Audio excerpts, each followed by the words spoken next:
Hi guys, welcome to my channel, the Desi Psych Buff. I know I have not uploaded a video and it's been long, but I'm back and I hope that you're ready to get on this journey of learning psychology with me.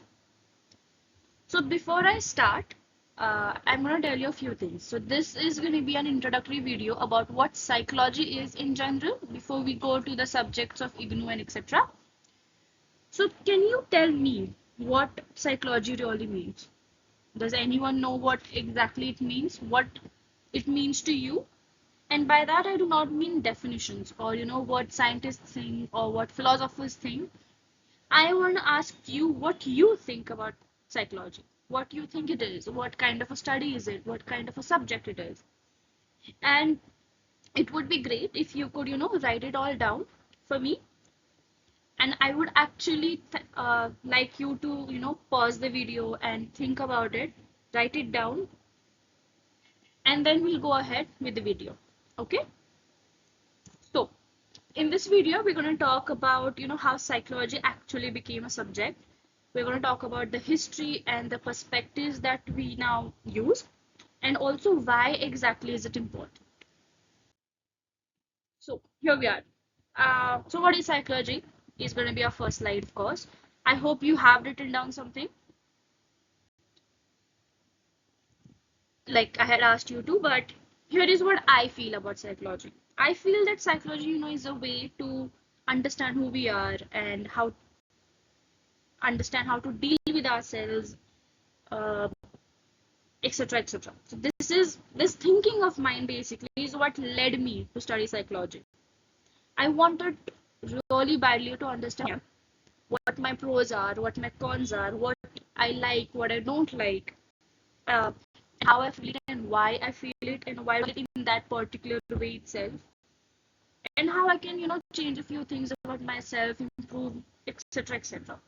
So basically, I literally just wanted to know what makes me tick. So I hope you guys also had an idea about psychology in this way, about what it means for you and why you think you're studying psychology right now. So let's look at the definition first. Psychology is the scientific study of behavior and mental processes. Now, in this definition, behavior basically means our outward actions or reactions, what people can see, like talking, facial expressions, or movements, body language, that all. And by mental processes, we mean the internal stuff, things that are hidden, things that people cannot see. So the activity in our minds, like thinking, like feeling, like remembering, that is the definition of psychology. But for us to actually understand psychology, I would like you to imagine these following situations. I'll give you two. So the first one is, let's say you're sitting in an exam hall and the clock is ticking, your palms are getting sweaty, your heart is racing, and your mind is very, very overwhelmed.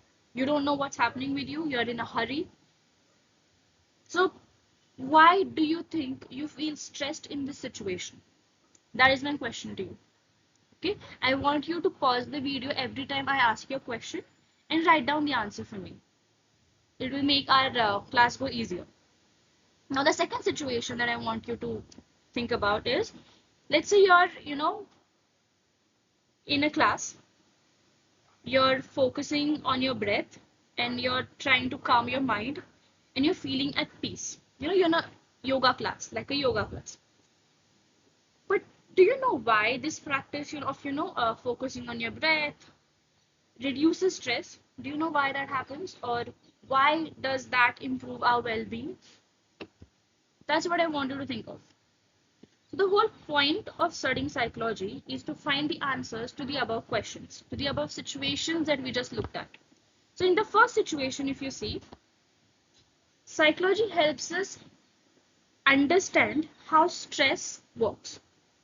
But why? Why do you think we need to study about, stress and how it works? So the thing is, if you understand how it works, then you will understand how to manage it.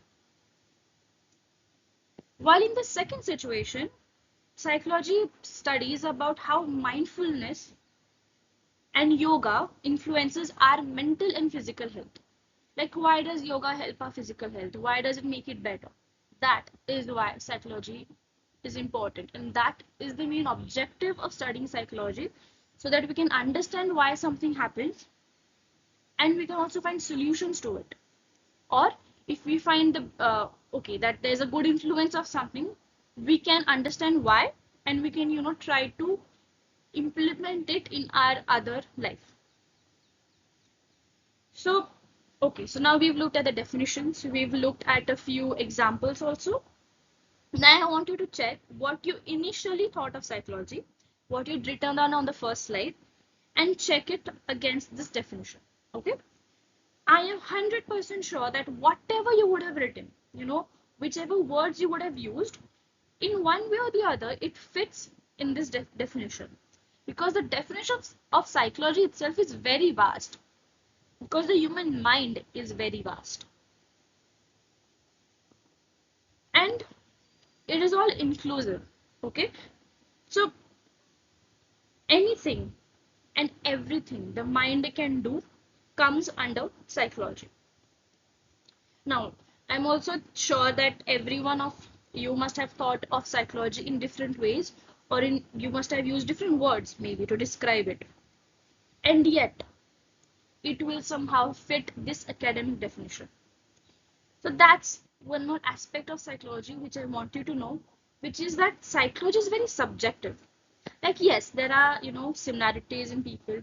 Yes, there's research that is being done right now also as we speak to generalize behavior.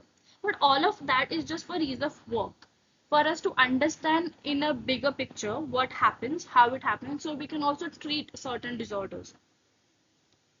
But still, psychology of every person is unique in its own way. Yeah. Now, now we know, what psychology is. We know why we study it. But do you really know why we study it? Why do you think we should actually study psychology? Why does the field matter?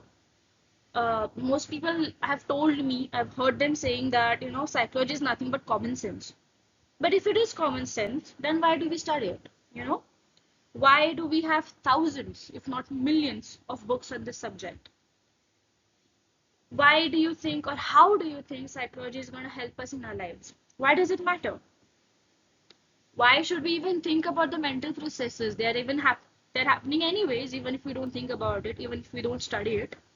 So why should we know this? Or why should we try to figure out how it happens? Anyone has an idea? I want you to, write down the answers to every question I've asked right now. So you can, if you want, pause the video and list down your ideas before going towards mine. So, and I would remind you that no answer is wrong. Just write it down, no judgments. Yeah? Chalo. I hope you've written it down. Now let's look at the few pointers that I have mentioned. First one being, it improves self-awareness, which was also my, motivation to study this subject. Some might ask, why is it necessary to be self-aware? To that, I would say, because it helps us, right? If we know who we are, we know how to manage ourselves. If we know what our kinks are, then we know how to manage them, how to handle ourselves better, how to deal with life better. And I would also say that self-awareness now is important more than ever. Now more than ever, because we live in an age of social media where everyone is influenced so easily. Yeah. Now the second point is it helps in mental health. Now, do you know what mental health is? We will talk about it later, but I want you to think about it. So basically, learning about psychology helps us understand what mental health is, and secondly, how to manage it, how to keep it positive and healthy. And if you know the factors, then only you'll be able to understand how to manage it and how to keep ourselves psychologically healthy. But there's a term that I wanted to think of, which is equilibrium. Anyone aware of this term? I am sure you are, but I'll still tell you the definitions. There are two. First is equilibrium is a state of balance, especially between forces or influences that are working in opposite ways. Okay. The second definition is that the term itself says that it is a calm state of mind and a balance of emotions. So basically, if you want a good mental health, you have to balance your emotions. And to know how to balance your emotions is why we study psychology. Also, it is interrelated with self-awareness. Self-awareness is very important for us to maintain a state of equilibrium or a balance of emotions. And why do we need this balance? Because if you're in a constant state of turmoil or instability or insecurity, or you're constantly volatile, then how do you suppose you can function in your daily life? Yeah. The third point is that it benefits various industries like education, healthcare, business, etc. etc. Let's look at one. In education, for example, psychology helps us in understanding what exactly motivates students and what strategies of teaching might work on them. All of this based on their personality, their background, uh, where they are from, etc. etc. So understanding all of this helps us educate children better, helps us capture their curiosity better. And the fourth point is it enhances interpersonal relationships. So if you are self-aware, you know what you need in a relationship, in any relationship, I mean by that. And a deeper understanding of human mind helps us understand the behavior of other people, and it helps us analyze them better. So it basically, if you have so much information of what is happening, why it is happening, then you have information about how to do it, how to manage it. You find solutions of any problems in the relationships. So these are just a few of the reasons as to why one might study psychology and how it benefits our daily life. Now I want you to go back to the ideas that I had asked you to write in the beginning of this slide and think about them deeply and see if whatever you've written is correct based on whatever we've just talked about. And I'll remind you, these are not the only reasons. There are many more reasons. These just are a few main ones. Now, once you've figured out exactly what you've written, I also want you to check out any material or any articles or research papers that you can find on the internet based on the topics that you have written. That will help you understand psychology in depth. Now, phew, if you want, you can take a break because the next few slides are going to be a little heavy and a little boring because we're going to talk about dates and history and stuff. So, the history of psychology. By that I mean, how did psychology emerge as a subject? Because it's only 130 years old as an academic subject, proper subject. And to understand this history, we're going to divide everything in two parts. First, we're going to look at the Euro-American history, and the other one is the Indian one. So to understand the Euro-American history, we're going to follow a timeline of the main events that led to the development of the subject. So a lot of philosophers such as, Aristotle, Descartes, and Plato in the early years tried describing the human mind or the human nature. But it was without research, and early medical doctors and physiologists also wondered a lot about the physical connection between the body and the brain. But no one actually, tried to research it, like scientifically find out things. But in 1879, psychology was studied seriously by someone named Wilhelm Wundt. Now, he was the one who established the first laboratory, the first psychology laboratory in Leipzig, Germany. He was a physiologist who wanted to apply scientific principles to the study of human mind. Until then, all of the written material that was available on psychological topics were either philosophical or just conjecture about how things could happen, but it had no base, no scientific base to it. Now, William Wundt believed that consciousness, the state of being aware of external events, could be broken down into thoughts, experiences, emotions, and other basic elements. To test this belief, he used the process of objective introspection. What it means? It basically means examining and measuring one's own thoughts and mental activities. Now let's try one experiment for you to understand how this works. Okay? So I want you to follow my instructions very clearly. First of all, if you're using any earphones, wired or Bluetooth, I want you to keep them aside. Then I want you to also keep a small rock or any rock that you can find next to you, a pen and a paper. Once you're ready with all of this, I want you to just close your eyes, take deep breaths, focus on your breath for at least 2-3 minutes. Open your eyes, calm your mind, and take the rock in your hand, the hand that you do not use for writing, by the way.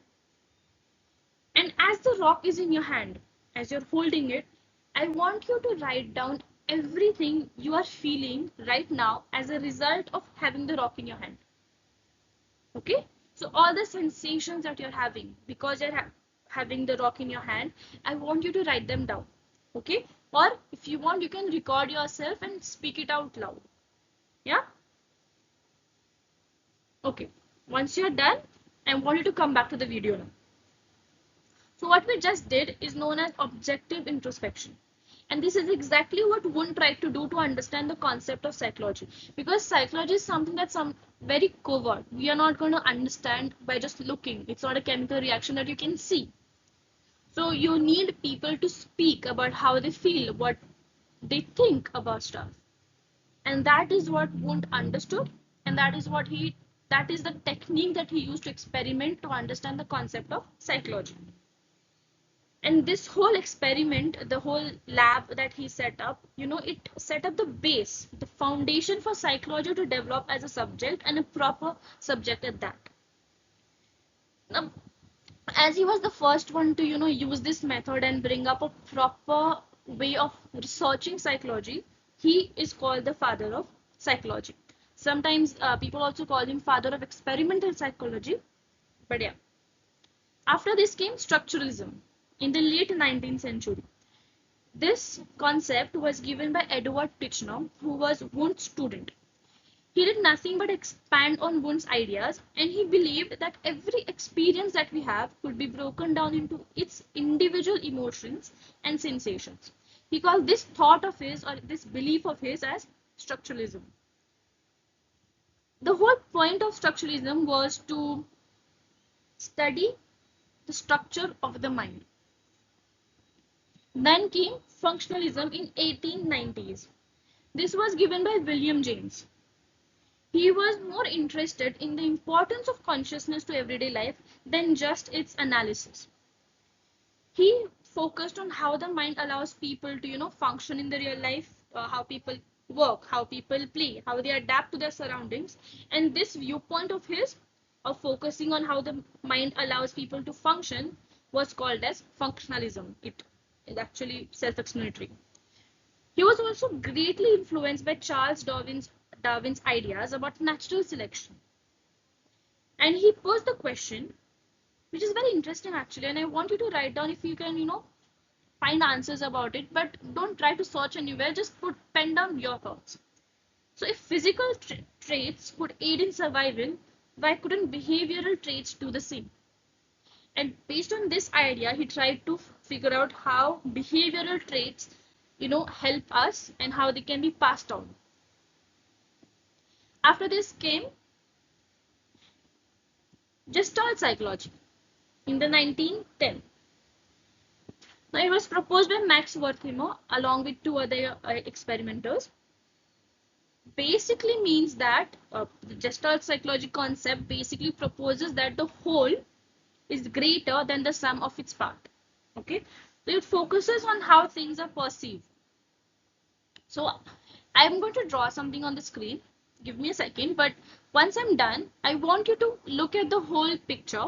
I'm going to draw it at the right of your screen, and I want you to tell me what you see. Okay, let's try this experiment. So yeah, look at this here. I've drawn something. I want you to tell me what do you see. I want you to write it down actually. So most of you will say that it is a square or a rectangle. The point of Gestalt psychology here is very clear that our eyes tend to fill in the blanks rather than just see the figure that you have here as a series of dots. It just fills in the blanks and sees it as a square or a rectangle. So that is what gestalt psychology says, that the whole is greater than the sum of its parts. Okay, so then came out one of the most important yet controversial viewpoint, which is psychoanalysis in the 20th century, which was given by Sigmund Freud. Sigmund Freud was a neurologist who had a lot of people with, neurological disorders coming to him. So he proposed that through experiments and stuff, he thought, or he proposed, that there is an unconscious mind into which we push or repress all of our threatening or negative desires. Hmm? He believed that these repressed urges then try to come to the surface in the form of neurological disorders in his patients. He also advocated that the experiences that we have in our early childhood are very important and very crucial as to how one's personality is formed, or how and what kind, like is it positive or is it negative, the mental health of a person. All of those experiences that we have in our early childhood affects the mental health of that person. Then next came behaviorism, which was mainly forwarded by Ivan Pavlov and J.B. Watson. They believe that the study of psychology should focus on the science of behavior, that is the observable behavior only. And their main contributions to this subject are the concepts of classical conditioning and operant conditioning.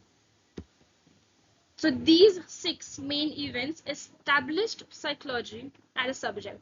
Of course, there are many more people who, contributed to establishing this subject, but these are the main ones. Now let's talk about the Indian history. I'll tell you something. The Indian history, first of all, is deeply rooted in the ancient philosophical and spiritual traditions. So the concepts such as Atman, Buddhi, Manas was central to understanding human behavior and mental processes. But there was no independent science of psychology in ancient and medieval India. Also, the study of ideas and theories of Indian origin was neglected because of the British colonial era. But there are a few things in our Indian literature, which are the Vedas, the Smritis, the Upanishads, the Vedangas, Samhitas, and epics like Ramayana, Mahabharata, Bhagavad Gita, which give us a lot of, content to look at, let's say, that has a lot of significant psychological impact.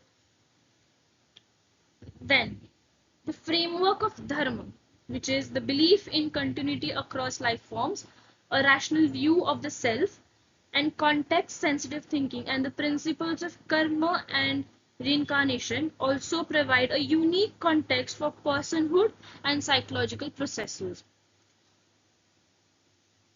Then the Taittiriya Upanishad explains 5 sheets known as Panchakoshas, which are Annamaya, Pranamaya, Manomaya, Vijayanamaya, and Anandamaya.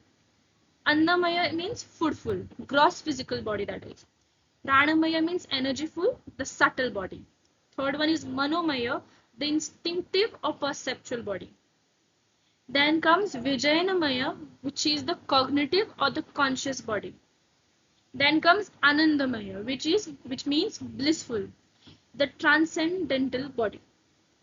And the Atman or the soul is said to be beyond the Panchakoshas. There's also a few things in the Patanjali's, Yoga Sutras.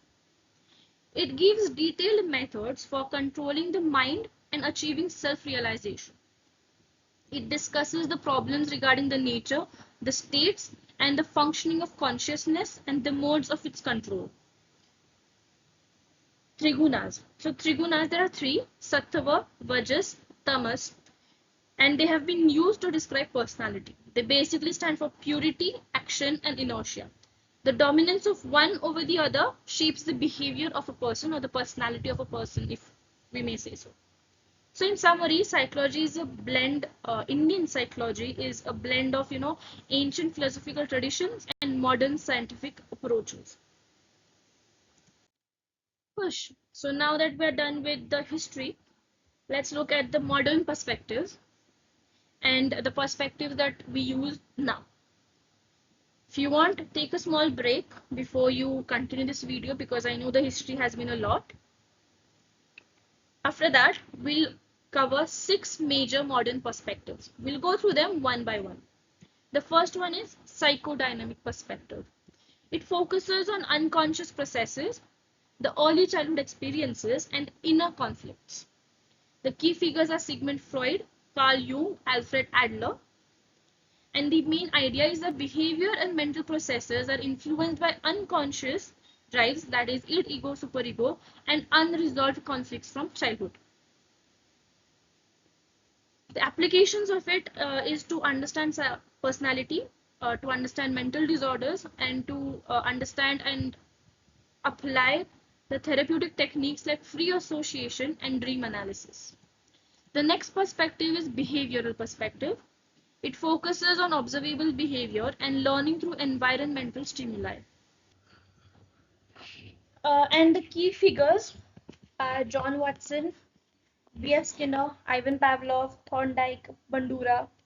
And the idea is that behavior is learned through conditioning, classical and operant, and that reinforcement and punishment shape behavior. The applications are behavior modification, therapy for phobias, and educational strategies. The third perspective is humanistic perspective, which focuses on human potential, free will, and self-actualization. The key figures are Carl Rogers, Abraham Maslow. It basically emphasizes personal growth, self-awareness, and the innate drive to achieve one's full potential. Its applications are for client-centered therapy, positive psychology, and to foster personal development. The next is cognitive perspective, which focuses on mental processes like thinking, memory, perception, and problem solving. The key figures are Jean Piaget, Albert Ellis, Aaron Beck, Noam Chomsky, and Ulrich Neisser. The idea is that behavior is influenced by how people process, store, and retrieve information. It focuses on the internal mental states. The applications are for cognitive behavioral therapy, to understand and learn processes, and artificial intelligence. Then comes a socio-cultural perspective, which studies the influence of social and cultural factors on behavior and mental processes. The key figures are Vygotsky, Bandura, Piaget, Chomsky, and again Neisser. The idea here is that behavior is shaped by social interactions, cultural norms, and societal expectations. It emphasizes the role of context in shaping individual behavior. The applications are for cross-cultural psychology, to understand group dynamics and to address social inequalities.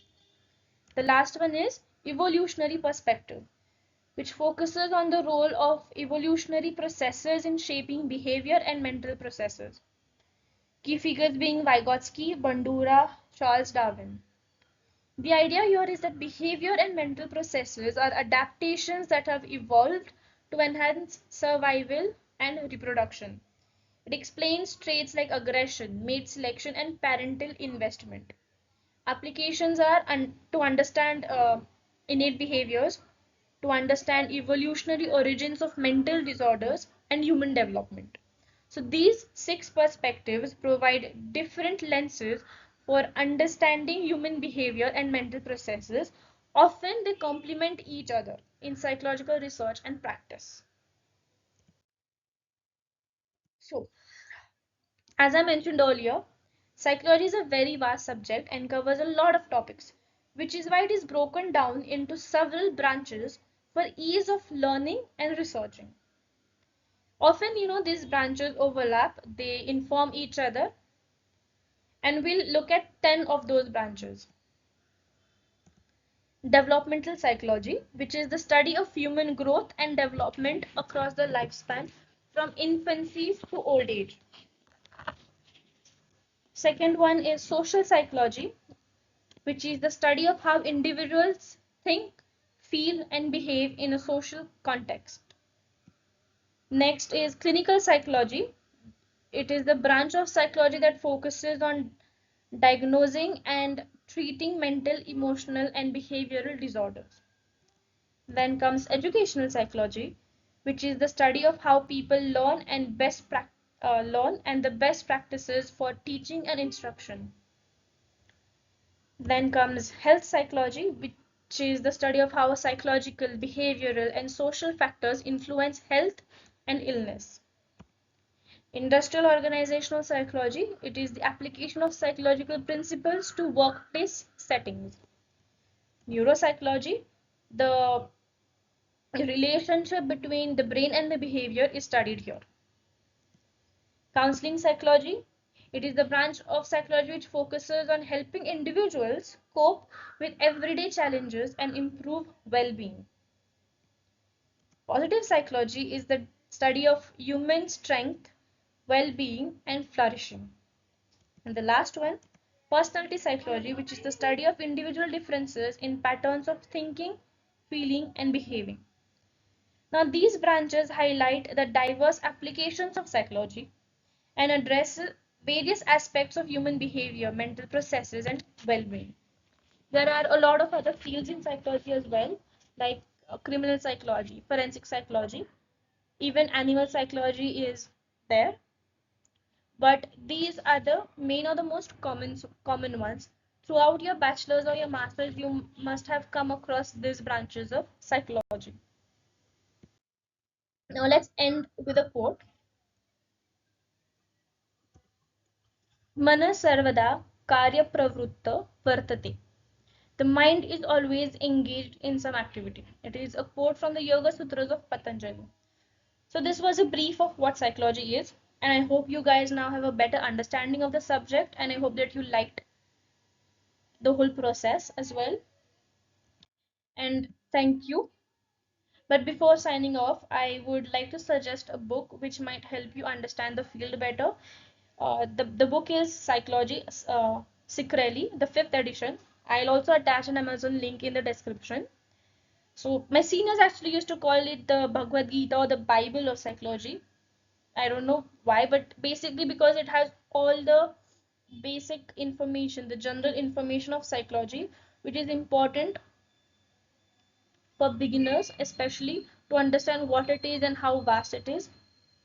And one more thing, I would suggest if you could, write down the answers that I had asked you in the comments, or if you have any questions, please ask them. And I thank you, and I would like to urge you to like, share, and subscribe to my channel.